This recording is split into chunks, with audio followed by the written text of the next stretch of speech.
घोषणा करने के लिए मैं आया हूँ। मैं जो दीदी को सपोर्ट किया वो व्यक्ति पार्टी समझकर नहीं किया है, तो समाज और देश के प्रति जो उनके विचार है उस विचार को मैं सपोर्ट कर रहा हूँ।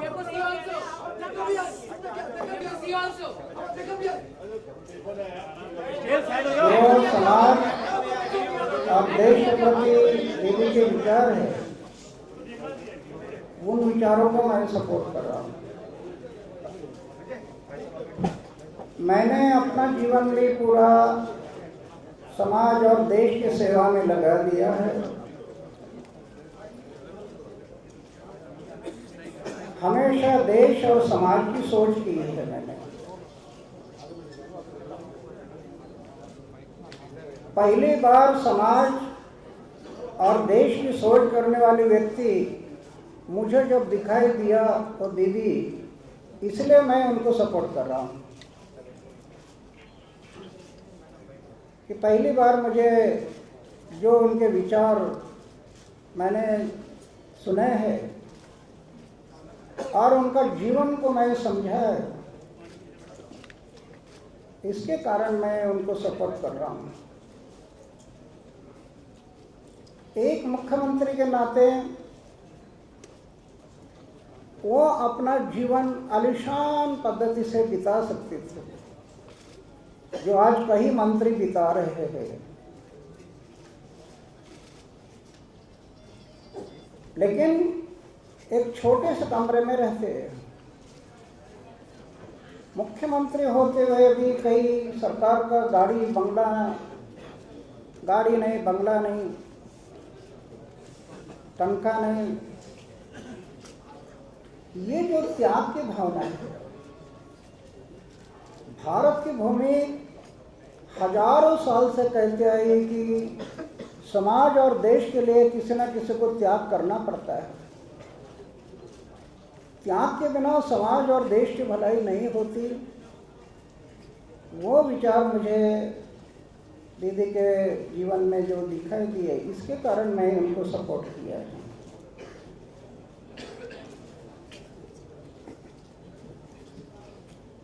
मैंने समाज और देश के उज्जवल भविष्य के लिए हर पक्ष और पार्टी के लिए ये 17 मुद्दे जो लिखे थे, ये 17 मुद्दे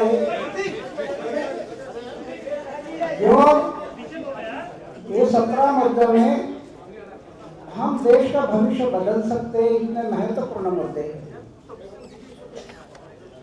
4 महीना पहले मैंने हर पक्ष और पार्टी के लिए ये पत्र लिखा था, लेकिन उसमें से सिर्फ ममता दीदी ने उसका जवाब दिया कि आपके जो 17 मुद्दे हैं मैं अपनाने के लिए तैयार है। अगर मैं सत्ता में आती हैं तो ये 17 मुद्दों को मैं अपनाऊंगी। उन्होंने ये भी कहा, आप 17 मुद्दों की बात करते हैं, उसमें से कई मुद्दे हम पहले अपने राज्य में जो पहले इलेक्शन हुआ था उस टाइम पर अपनाया है, तो मैं जरूर इसको अपनाने के लिए तैयार है। ऐसे ये पत्र में उन्होंने मुझे मैसेज भेजा। ये मुद्दे ऐसे हैं, भ्रष्टाचार को खत्म करने के लिए लोकपाल और राज्यों में लोक आयुक्ता का गठन अविलंब किया जाएगा। साथ ही कामकाज में पारदर्शिता, सिटीजन चार्टर और विसल ब्लोअर की सुरक्षा हेतु कानून पास किया जाएगा। और देश की सुरक्षा के मामले को छोड़कर सरकार के हर फैसले को, कोई फैसले की फाइल है तो 2 साल के बाद उसको सार्वजनिक किया जाएगा, कोई भी देख सकता है उसको। आज फाइल छुपा कर रखते हैं, इसके कारण करप्शन ज़्यादा बढ़ता है। तो उन्होंने मान लिया, गांव को इकाई मानकर देश का प्लानिंग किया जाएगा। आज कोई भी पक्ष और पार्टियां गांव के बारे में सोचते नहीं, गांव का नाम नहीं लेती है, बड़ी बड़ी कंपनियों के बारे में सोचती है, बाजारीकरण के बारे में सोचती है। बाजार इस देश को भविष्य नहीं दे पाएगा। महात्मा गांधी बोलते थे कि देश को बदलना है तो पहले गांव को बदलना। जब तक गांव नहीं बदलेगा तब तक देश नहीं बदलेगा। तो ये गांव को मुख्य प्रशासनिक इकाई बनाया जाएगा, ग्राम सभा को अधिकार दिया जाएगा। जैसे कि मंत्रिमंडल, संसद, विधानसभा को जवाबदेही होती है, ऐसे गांव का पंचायत, ग्राम सभा को जवाबदेही होती है। गांव को इकाई मानकर कृषि का नियोजन किया जाएगा। कृषि, इस देश को बदलने के लिए कृषि ये बहुत महत्वपूर्ण कदम है। आज हम देख रहे हैं कि बड़ी बड़ी कंपनी यहाँ आ रही है देश में और किसानों की जमीन जबरदस्ती से छीनने का प्रयास हो रहा है। अगर किसी किसान ने जमीन नहीं दी, डंडे चला रहे हैं, डंडे से काम नहीं हुआ, गोली चला रहे हैं। क्या यही हमारी आज़ादी है? तो फिर अंग्रेजों में और हमारे में क्या फर्क रहेगा? इसलिए गांव को इकाई मानकर कृषि आधारित उद्योग की योजना, उसको प्राथमिकता दी जाएगी और उससे भी बेरोजगारी का प्रश्न छूट सकेगा। भूमि अधिग्रहण कानून में किसानों के हित के लिए बदलाव लाया जाएगा। भूमि अधिग्रहण कानून, किसानों की जमीन कोई छीन ना सके, ऐसा उसका कानून बनाया जाएगा। ऊर्जा क्षेत्र में स्वावलंबी होने का लक्ष्य रखा जाएगा। बुनियादी मूलभूत ढांचे का निर्माण सर्वोच्च प्राथमिकता पर किया जाएगा।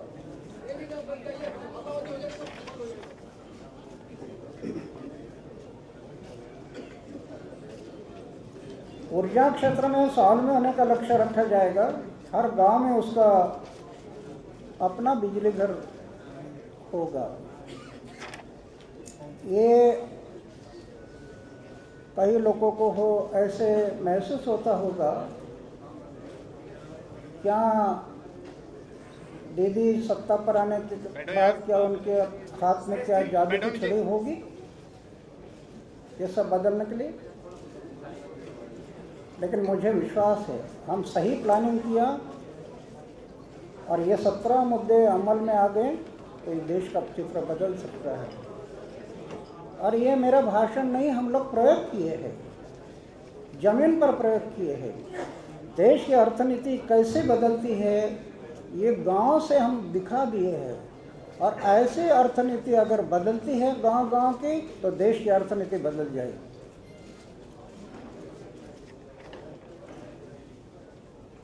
चुनाव प्रक्रिया में व्यापक सुधार का कानून लाया जाएगा ताकि भ्रष्ट और अपराधी जनप्रतिनिधि वो सत्ता में ना जाए। इसलिए right to reject, right to recall, आज तक देखिए कि राइट टू रिजेक्ट का कानून कितने साल हो गए आज़ादी के, लेकिन राइट टू रिजेक्ट का कानून, राइट टू रिकॉल का कानून किसी ने नहीं बनाया। वास्तव में बहुत जरूरी था, नहीं बनाया। नदियों और जलाशयों के पानी के निजीकरण पर अविलंब रोक लगाया जाएगा। आज हमारे देश में नदियों की बिक्री हो रही है, जलाशयों की बिक्री हो रही है, खनिज संपत्ति का पूरा दोहन हो रहा है, भूपृष्ठ और भूगर्भ की पूरी संपत्ति का शोषण हो रहा है। ये क्या विकास है? ये तो विनाश है। आज नहीं, कुछ दिनों के बाद या कुछ सालों के बाद ये नजर आएगा कि हम क्या विकास किया है, विनाश किया है।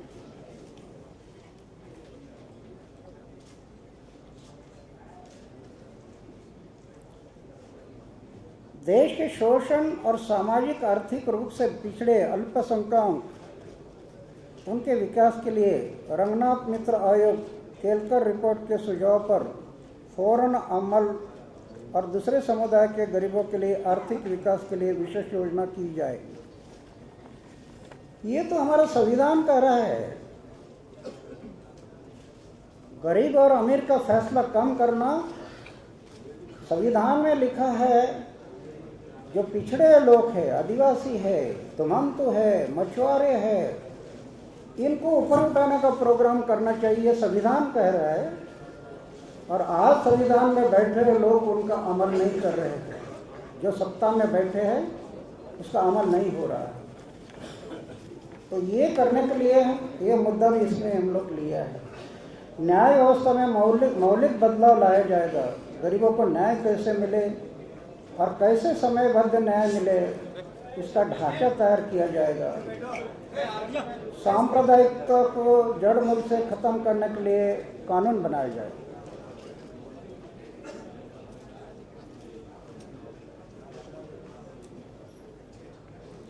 आज शिक्षा की जो नीति है, दुकान लगाकर बैठे कई लोग पैसे के लिए शिक्षा में, वो शिक्षा की नीति बदलने के लिए सोच की है इस मुद्दे इस पत्र में। विदेशी बैंकों में जो काला धन छुपा हुआ है उसको राष्ट्रीय संपत्ति घोषित करके उसे वापस लाया जाएगा। अगर सरकार सोचती तो असंभव कुछ नहीं था, लेकिन सोच नहीं है। मिलावट के खिलाफ सख्त कानून बनाया जाएगा। मिलावट और मिलावटखोरों को आजीवन कारावास की सजा का इंतजाम किया जाएगा। राष्ट्रीय संसाधन के इस्तेमाल पर नया कानून बनाया जाएगा। खनिजों के निजीकरण पर पूर्ण विराम लगाया जाएगा। आज खनिज संपत्ति पर जो दोहन हो रहा है, देश में नई टैक्स नीति बनाई जाएगी। जनता को लूटने वाली टैक्स व्यवस्था पर रोक लगाई जाएगी। आज की टैक्स नीति ये जनता को लूट करने वाली टैक्स नीति है। तो ये 17 मुद्दे जो हम लोग सब पार्टी के लिए लिखे थे और ममता दीदी ने उसका हमें जवाब दिया कि ये 17 मुद्दे हम करने के लिए तैयार हैं। इसलिए मैंने ये सपोर्ट देने के लिए सोचा है।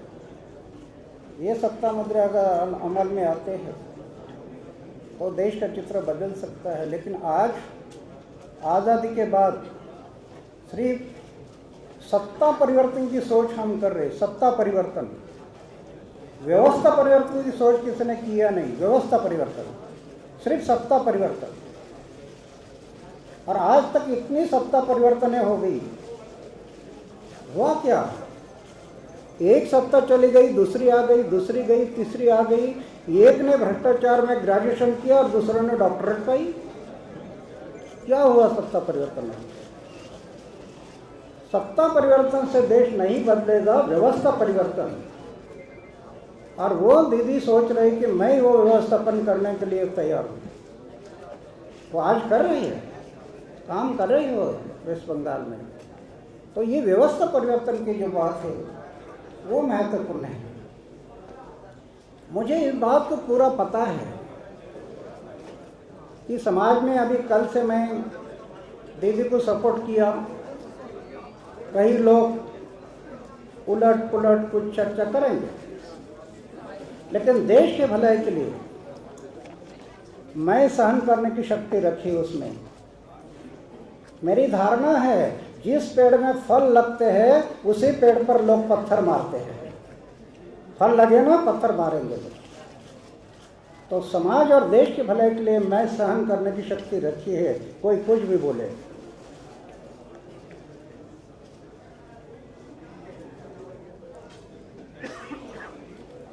कल हमारी बात हो गई, दीदी ने कहा मैं भी गरीब हूँ, मेरी पार्टी भी गरीब है। आज हम देख रहे हैं सभी पक्ष और पार्टियां प्रचार में कितना पैसा खर्चा कर रही है। उसने कहा मेरे पास तो पैसा नहीं है और मेरी पार्टी भी गरीब है। फिर भी 543 सीट है लोकसभा में। ये सबके लिए संभव नहीं है, लेकिन मैं ही सोचता हूँ अगर ज़्यादा नहीं 100 सीट भी आ गया और उसका नेतृत्व दीदी ने किया तो देश बदल जाएगा। सिर्फ 100, ये मैं सोचता हूँ। 543 क्योंकि उनकी आर्थिक स्थिति बराबर नहीं, तो मैं इसके लिए थोड़ा सोच करता हूँ। मेरी सोच है कि देश बदलने के लिए, समाज बदलने के लिए। ये पक्ष और पार्टी का मैं कभी सपोर्ट आज तक किया नहीं। मैंने ये आज तक डिक्लेयर करते आया कि मैं पक्ष और पार्टी को सपोर्ट नहीं करूँगा, चारित्रशील व्यक्ति को सपोर्ट करूँगा। लेकिन देश बदलाव चाहता है, ये मैं देख रहा हूँ। अभी देश में जनता बदलाव चाहती है और बदलाव का समय जो दिखाई देता है, तो मैंने सोचा चलो एक टाइम जो चारित्रशील लोग संसद में जाकर काम करने वाले हैं, वो अगर एकाध पार्टी काम करती है तो क्यों ना उसको सपोर्ट करें। ये सोचकर मैं ये सपोर्ट किया है कि 2-3 महीना के लिए, अभी चुनाव नज़दीक आ गया है, तब तक के लिए ना मैं कभी पक्ष और पार्टी को सपोर्ट किया है और इलेक्शन के बाद भी कभी पक्ष और पार्टी को सपोर्ट नहीं करूंगा। सिर्फ आज जो मैं सपोर्ट कर रहा हूं वो देश के भलाई के लिए कर रहा हूं। तो ये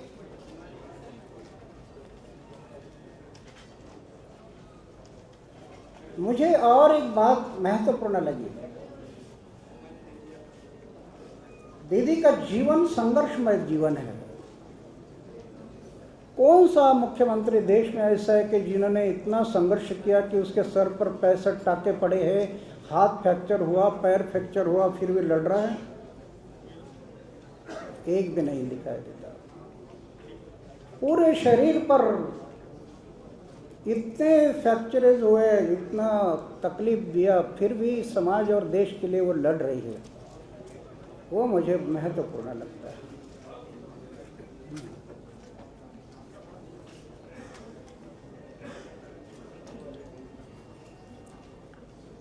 इंसान गलतियों का पुतला है।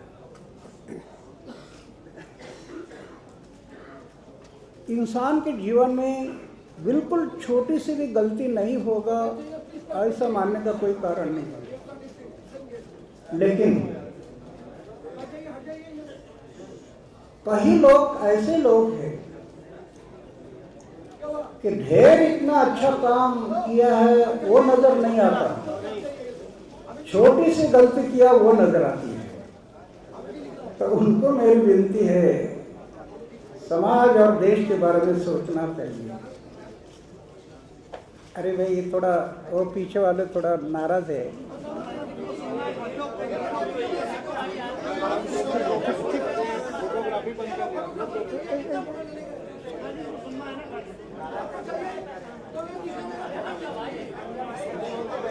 मैं अभी ये सोचा है, अभी जैसे दीदी को सपोर्ट मैं किया है और साथ साथ निरंतर के लिए मैंने पहले से काम शुरू किया, 6 महीना पहले से, कि देश में एक बहुत बड़ा संगठन खड़ा करना। आज हमारे साथ कई लाख लोग जुड़ गए।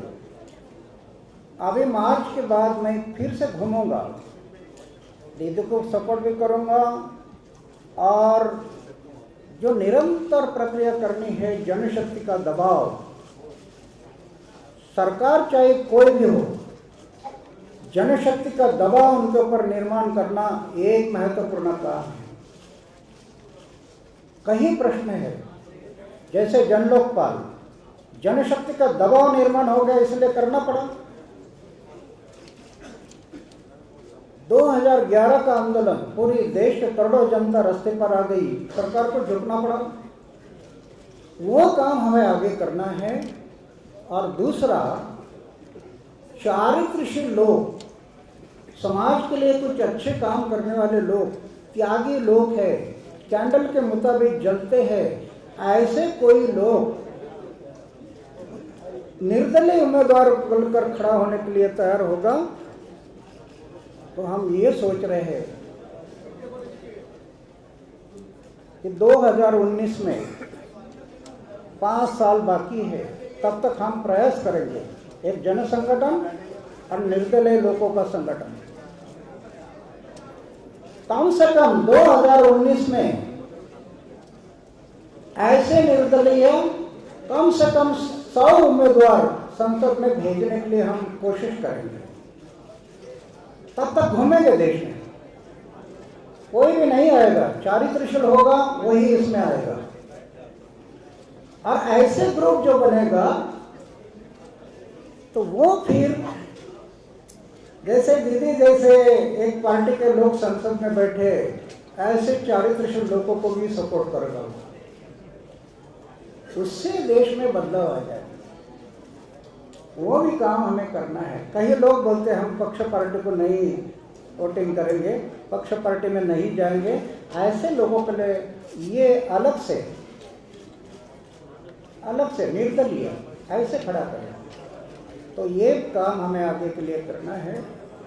और ये कहने के लिए और ईद को सपोर्ट करने के लिए मैं घोषणा करने के लिए यहाँ आया था। अभी कोई प्रश्न है तो मैं आप लोगों को आभारी हूँ कि कॉन्स्टिट्यूशन क्लब में अन्ना जी का एक प्रेस कॉन्फ्रेंस है और अन्ना जी का आमंत्रण पे हम लोग विधान में आई हुई है। अन्ना जी का पूरा भाषण, पूरा वक्तव्य मैंने सुना है और अन्ना जी को जो पॉइंट भी कहना है इसका बारे में कल हमारे साथ जो मीटिंग हुआ था उसमें हम डिस्कशन भी किया है, चर्चा भी किया है। Out of this 17 point, 2-3 point में थोड़ा हम लोग बैठ के चर्चा करके फाइनल करने का पहले थोड़ा काम करेंगे। बाकी जो पॉइंट है ये हम लोग को पहले से हम लोगों ने कर पाया और जो सेंट्रल गवर्नमेंट का पास है उसको करना भी है। जैसे land acquisition policy, all of you, जैसे फोर्सफुली जमीन नहीं लेना चाहिए। Industry and agriculture both must smile together. Employment oriented commoner का साथ मिलके जो असली जनता है देश में, जनता का नाम कहेंगे और कुछ करेंगे जनता को दबा रखने के लिए, ये ठीक नहीं है। जनता के लिए हम लोग काम करते करेंगे। बाकी जो भी इशू है, चाहे ब्लैक मनी हो, चाहे सोलर पावर हो, चाहे करप्शन हो, चाहे गांव का लिए सम्मान देना हो, चाहे बेरोजगारी हटाना हो, चाहे देश को जो electoral reforms, we want state funding, we want electoral reforms, we want judicial reforms, we want administrative reforms. Even Anna ji को मैंने लिखा में देखा कि उन्होंने जन हित कर बात कहा है कि जनता के लिए काम का कोई रिस्पॉन्सिबिलिटी होना चाहिए। You will appreciate we have already started our administrative calendar and also right to service act also passed already. इसमें जनता के लिए अकाउंटेबिलिटी होते हैं और हमारा गवर्नमेंट आप सुन के खुश होंगे कि हम 52 मीटिंग कर चुका है ग्रास रूट लेवल में, ब्लॉक लेवल ऑफिसर का साथ जो कोई गवर्नमेंट कभी नहीं कर पाई। तो ये सब काम होता है। हम लोग को सोच है कि जो जनता का पक्ष में है वो हम करेंगे। आप कल भी देखा हमारा पार्टी स्टैंड लिया कि we are for united India. अगर कोई स्टेट चाहते हैं कि हमारा स्टेट में हम थोड़ा 2-3 छोटा छोटा कुछ करेंगे तो स्टेट का हक होना चाहिए, because they belongs to the local people. State का पास में क्षमता रहना चाहिए। सेंट्रल गवर्नमेंट का मतलब क्या होता है? खाली टैक्स कलेक्शन करना, स्टेट से पूरा टैक्स ले आना, कोई अपोज करे तो सीबीआई लगा देना और खाली धमकाना, धमक देना, चाहे प्रेस रिपोर्टर हो, चाहे टीवी जर्नलिस्ट हो, चाहे कोई मीडिया हाउस हो, सबको डरा के रखना। एक कभी नेशनल गवर्नमेंट का काम क्या होता है? काम तो करते हैं स्टेट का सब कोऑपरेशन करके एक हमारा सरकार या कमीशन का भी रिपोर्ट है। एक फेडरल स्ट्रक्चर भी मजबूत होना है तो देश मजबूत होता है। अगर कोई स्टेट चाहते हैं तो जरूर उसको ध्यान देना चाहिए, लेकिन बिना पूछ के जैसे आंध्र प्रदेश का चीफ मिनिस्टर रेजिग्नेशन कर दिया, ये तो ठीक नहीं है। देश को रक्षा नहीं करेंगे, देश को बेच देंगे। क्यों? पॉलिसी ऐसा होना चाहिए जैसे हमारा स्टेट मजबूत हो। पॉलिसी ऐसा नहीं होना चाहिए कि हम सेंट्रल गवर्नमेंट में हैं, इसी के लिए हम फ्यूडल लैंडलॉर्ड है।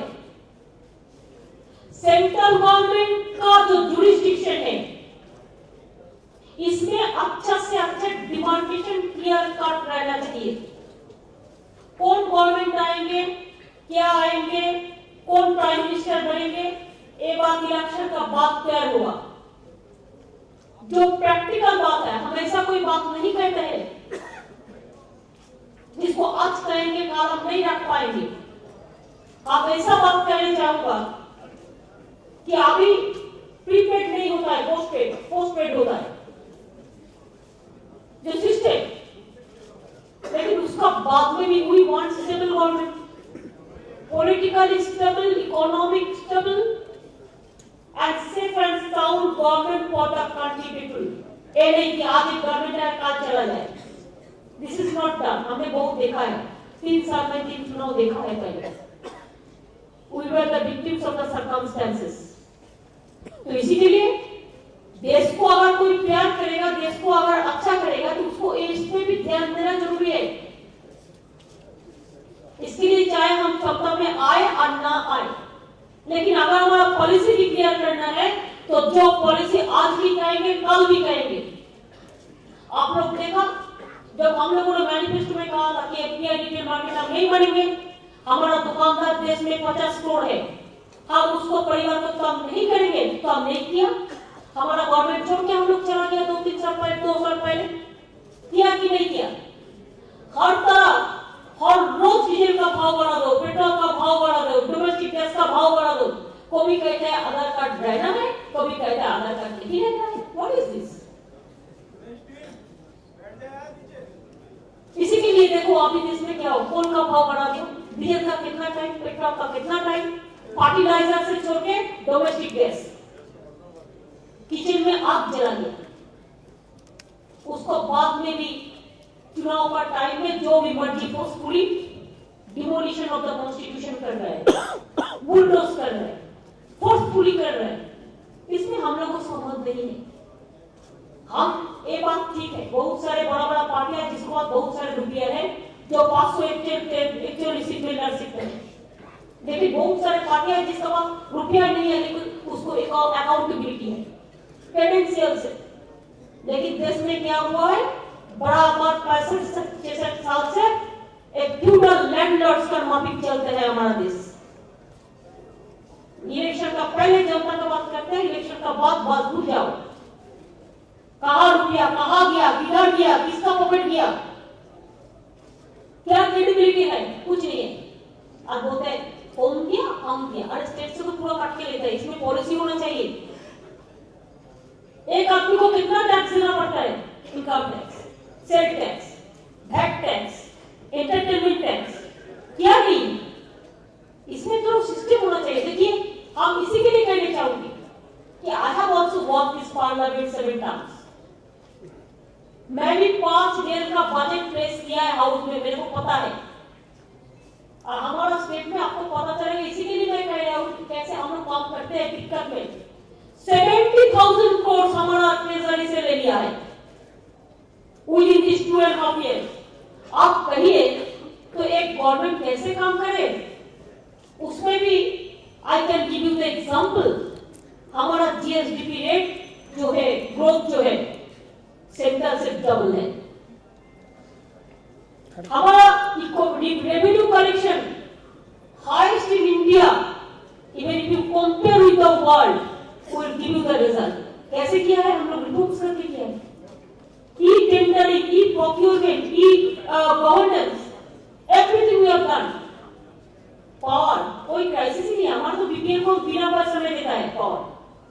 अभी क्या किया, 1500 करोड़ हम बचाया एफिशिएंसी से, ऑस्टेरिटी से, सब्सिडी नहीं। हमारा स्टेट में पावर का भाव हम कम करने जा रहा है। इसी के लिए तब भी देखिए डीजल का भाव बढ़ा, कोल का भाव बढ़ा, रेलवे फ्रेट बढ़ा, तब भी 1,500 करोड़ रुपया हम बचाया एफिशिएंसी से।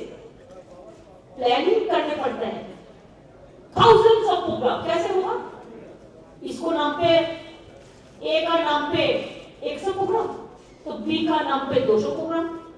नामों में कंपटीशन हो रहा है।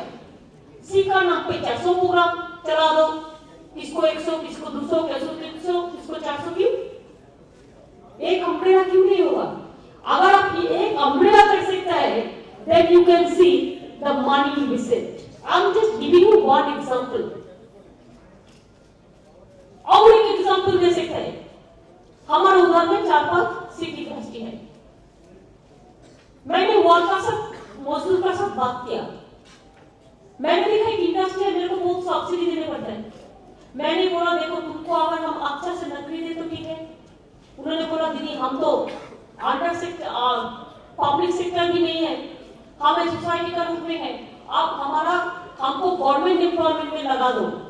अरे इंडस्ट्री आप रिकॉन्स्टिट्यूट कर लो, उसका पास लैंड है, that is their asset and other things is also there infrastructure. We have decided to include all the employees in the government services. So the place is open, and there we can set up another industry. ऐसे छोटा छोटा बहुत चीज है जो देख के आपको पता चलेगा। तो इसी के लिए मैंने बताया कि एक देश में बदल ले आना जरूरी है। ये आज मैं अन्ना जी का तो आभारी हूँ कि अन्ना जी मेरे को शुभकामना दिया, आशीर्वाद दिया है। उन्होंने कभी कोई पॉलिटिकल पार्टी का बात नहीं करते, और मैं भी अन्ना जी को इसी के लिए दिल्ली आया, लेकिन मेरे को आने का टाइम नहीं था। अभी पैक्ट का प्रोग्राम है, 3 महीने इलेक्शन के लिए ऑफिसर लोग चला जाएगा, ऐसे तो ऑफिसर नहीं है। हमारा अगर स्टेट है 314, तो हमारा ऑफिसर है IAS 212। एक ऑफिसर को 4 जगह में काम लगाता है। कभी कोई सोचा नहीं कैसे ऐसा हुआ, लेकिन तब भी अन्ना जी का कहने से मैंने दिल्ली में आई हुई अन्ना जी को पाई छूने के लिए और आशीर्वाद देने के लिए। मैं जिंदगी में और कुछ नहीं चाहती for myself, not at all. Bengal में भी ये रिस्पॉन्सिबिलिटी मैंने लिया कि चौधरी का डिस्ट्रक्शन हो गया, उसको बचाने के लिए। और इधर में भी मैं कहना चाहूंगा, as a simple person, as a country citizen, as a patriotic man, human being, I can offer my service to my country. लेकिन ये बात नहीं है कोई कुर्सी लेने के लिए हम कर रहे हैं, दैट इज नॉट करेक्ट। हमारे पास इतना पैसा कहाँ है? हम कम से कम सबसे कम पैसा में हम पार्टी चला देते हैं, लेकिन सारा एक पार्टी कितना 1000 करोड़ रुपया लेता है खाली नेटवर्क चलाने के लिए, पब्लिसिटी चलाने के लिए। क्या फंड है लोग? हमारे पास तो 5 कोटी भी फंड नहीं है जिसमें हम नेटवर्क चलाएंगे। हम तो मेरे को फेसबुक करते हैं खाली आप और हमारे साथ 2 है। अब कोई जगह में देखो कितना एजेंसी सब स्पॉन्सर करते हैं। हम भी स्पॉन्सर कर सकते हैं, लेकिन हम तो नहीं लेते हैं कि इसमें हमारा क्रेडेंशियल कंप्लीट हो जाएगा। Whatever I can do, if it is for one, it's okay. It is my satisfaction. तो इसी के लिए एक बात जरूर है कि देश में बदल लाना जरूरी है, एटीट्यूड बदलना जरूरी है, एडमिनिस्ट्रेटिव रिफॉर्म्स जरूरी है, ट्रांसपेरेंसी मेंटेन करना जरूरी है, अकाउंटेबिलिटी एंड क्रेडेंशियल्स मेंटेन करना जरूरी है। और देश का रुपया बाहर में बेचने के लिए नहीं और बाहर में प्रॉपर्टी कमाने के लिए नहीं, देश का रुपया देश में रहे। हम और वर्ल्ड में विश्व भर सबको साथ हम दोस्ती निभाएंगे। हमारा हिंदुस्तान को नाम आगे बढ़े, हम लोग सब चाहते हैं, लेकिन साथ साथ देश को बेचे नहीं, देश को रक्षा करके हमारा देश let India must lead the world. NAM movement में नहीं होता, who led the NAM movement? ऐसा कभी गांधी जी देश को दिशा दिखाया था, कभी स्वामी विवेकानंद तो दिखाया था। हमारा देश में महान बहुत बहुत बड़ा महान आदमी, चाहे पटेल जी हो, चाहे वल्लभ भाई पटेल हो, चाहे हमारा अम्बेडकर हो, चाहे मौलाना अबुल कलाम आजाद हो, बहुत सारे देश में महान हस्तियां हमारे देश में, गुरु नानक हो, गुरु तेग बहादुर हो, सो मेनी, राजेंद्र प्रसाद हो। तो ये देश बड़ा देश है। तो अन्ना जी जो कहा है, अन्ना जी का दिल में जो क्वेश्चन आज उठा है, वो क्वेश्चन हम लोगों को दिल में भी है, लेकिन हम लोग को टाइम नहीं मिलता है, हम लोग स्टेट में काम करते हैं, वो भी सोचा नहीं। तो अन्ना जी जो कहते हैं हम भी जरूर सोचेंगे, हम भी अन्ना जी का साथ 2-4 मीटिंग करेंगे। बस now you can ask my question one by one, please, one by one, please, one by one, please. If you ask me one by one, I will reply all the questions. देखो चाचू मेरी एक एक करके पूछो ना, हम कुछ बोलने दो तो मेरे को बोलेंगे। हाँ बोलेंगे। Okay, if you have the question for Anna ji, ask Anna ji. If you have the question for me, you ask me. He is asking Anna ji. Let me. बहुत स्पेसिफिक सवाल है अन्ना जी आपसे। ममता जी की तारीफ नरेंद्र मोदी जी कर रहे हैं, देश भर में कर रहे हैं। 2 सवाल हैं। अगर नरेंद्र मोदी ममता जी की तारीफ कर रहे हैं तो क्या आप नरेंद्र मोदी जी का समर्थन करेंगे? नंबर 2, अरविंद केजरीवाल जो आपके शिष्य थे, वो पॉलिटिकल पार्टी बना करके सत्ता स्वाद में चक चुके हैं और अब उनके झूठ कई सामने आ रहे हैं, तो क्या आप उनकी खिलाफत करेंगे, विरोध करेंगे? ना मैं नरेंद्र मोदी को सपोर्ट करूंगा, ना अरविंद को भी सपोर्ट करूंगा, ना विरोध करूंगा। समाज के देश के भलाई के लिए जो जो करना संभव है मैं करते रहूंगा। ऐसा झगड़े चलते में मैं नहीं जाना। आप इनकी तारीफ में इनके समर्थन क्या है ना? This is not correct. This is not correct. Don't mislead, okay? He has already replied. हाँ बोलिए, एक सेकंड बोलिए। भाई एक करके पूछिए, मैंने रिप्लाई देने के लिए तैयार है। Please cooperate. हाँ बोलिए। समर्थन कर दिया तो अब आप बैठ जाओ, तो चुनाव लड़ना चाहेगी, पहले जो काम देखिए कितना सीट में हम लोग चुनाव में लड़ेंगे। ए अन्ना जी, हम बंगाल में 42 सीट है, जैसे हमारा त्रिपुरा में 2 सीट है, हम असम में भी लड़ेंगे, हम मणिपुर में भी लड़ेंगे, हम अरुणाचल में भी लड़ेंगे, हमारा है, बाकी यूपी में भी हमारे मेरे हैं, लेकिन नॉर्दर्न इंडियन साउथ इंडिया अन्ना जी मेरे को बताएंगे कौन कौन सीट में हम लोग लड़ सकते हैं।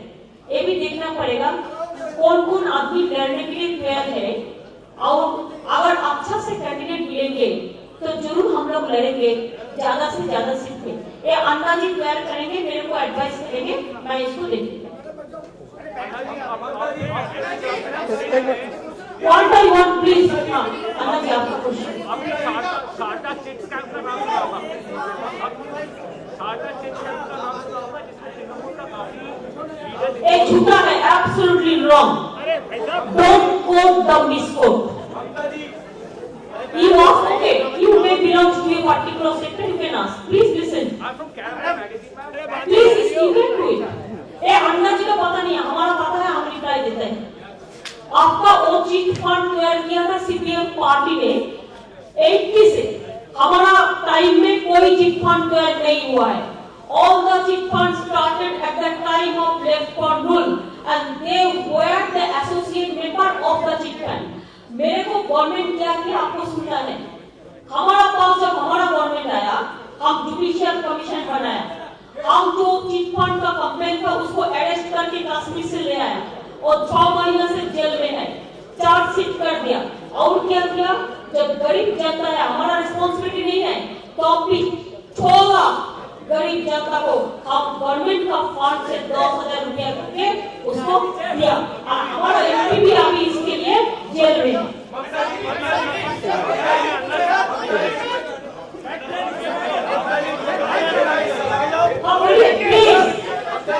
हम रिप्लाई करेंगे, वो मेरे प्यार को against no problem, but please one by one.